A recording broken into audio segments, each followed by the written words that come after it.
nagbangutan human mitaliwan ang padre di pamilya nga usa ka kuymi. Kini ang hangyo ni Junicia Restauro, ang nagbangutan nga asawa ni Antonio Cañada Restauro, 52 anyos, taga Barangay Taghagimit, Dakbayan, Sanaga. Giklaro sa pamilyang Restauro nga dito nagkuymi si Antonio sa tigbakay sa fiesta sa Barangay Lanas sa Dakbayan, Sanaga. Niadtong mga alas 2 sa hapon, Sabado, Abril 26, 2025. Sigun sa pamilya, patay na nga midangat si Antonio sa Infirmary Hospital sa syudad pagkagabi na sa maong adlaw tungod sa kalas sa samad sa buwang sa tari nga mitaop sa iyang paa. Apan sukwahi sa police blotter nga nagbait kini og buwang nga nahulog sa iyang wala nga paa. Si Junicia Restauro nga nahinabi sa Brigada Cebu ni Butyag nga nasamdan og lawom ang paa sa iyang bana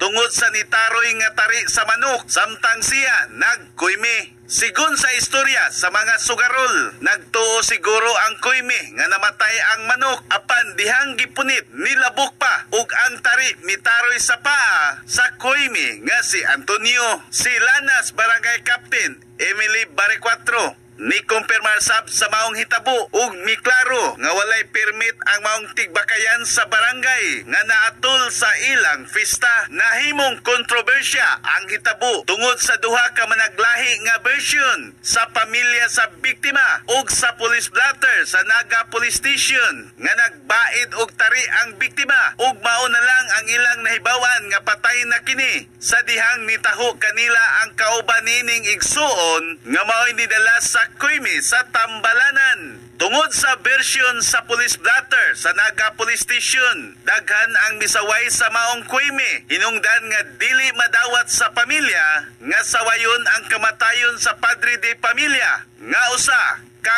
kuymi. In the heart of changing lives, ako si Brigada Alan Tangkawan sa 90.7 Brigada News FM Cebu, the Music and News Authority.